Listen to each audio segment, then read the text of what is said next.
All right, let's dive straight into this. Today, we're doing something a bit different. We're looking at a recipe for peace, literally. In this explainer, we're going to combine a culinary guide to making artisanal milk with a psychological guide to beating one of our biggest modern struggles, overthinking. As you'll see, processing raw ingredients in the kitchen is surprisingly similar to processing the chaotic thoughts in our heads. So, let's get into it. Okay, so tell me if this sounds familiar. Do you overthink the little things? Because we've absolutely all been there, right? You're just sitting there, maybe in a quiet room, and your brain is just cluttered. It's like you've got these dozens of transparent thought bubbles just floating around, completely stressing you out. Every tiny detail just loops and loops. But what if I told you we could treat those chaotic thoughts exactly the same way a chef treats a messy counter full of raw ingredients?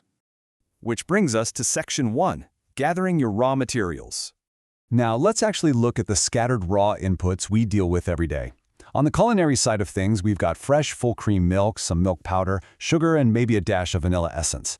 Sitting there, these ingredients hold the potential for something really sweet and comforting. But mentally, we've got something entirely different.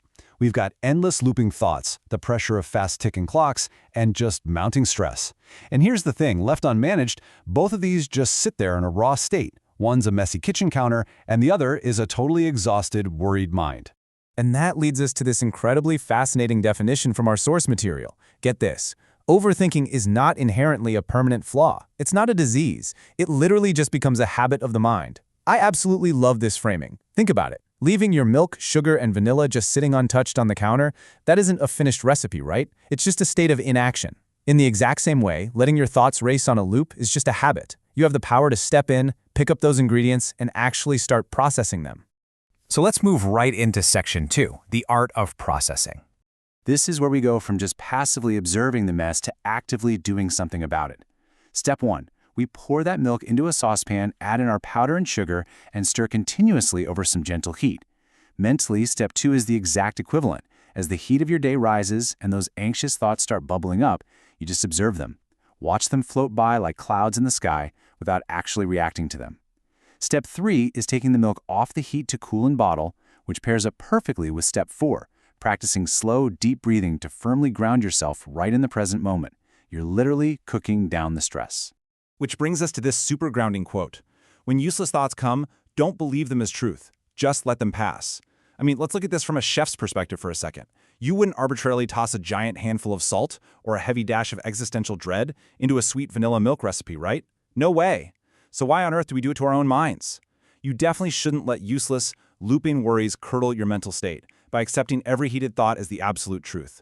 Just let the steam rise and let those thoughts pass. All right, moving on to Section 3, Cooling Down and Refining. So once the stirring is done and the thoughts have been observed, we have to let everything settle. Take a deep breath and bring your focus to this moment. Imagine the physical act of taking that warm, beautifully prepared artisanal milk and letting it cool down before carefully pouring it through a funnel into these pristine glass bottles. That super careful, hygienic process, that is exactly what you are doing to your brain when you take a deep breath. Picture yourself in a peaceful room. Sunlight streaming in through the window, your face relaxes, and you're essentially bottling up that mental clarity to use later. And that brings us to Section 4, your final peaceful result. This is the big payoff. This is what happens when we allow our intentional processing to actually finish. Let's completely merge these two ideas now.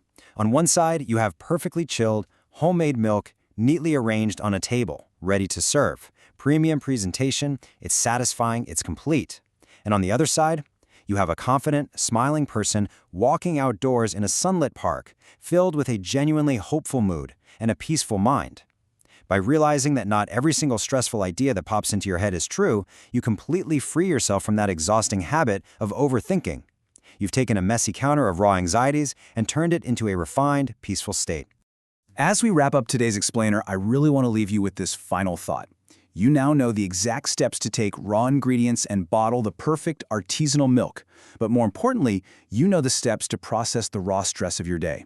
So what will you do today to bottle your peace of mind? Are you going to take that deep breath? Will you step back and let those clouds pass? Think about it.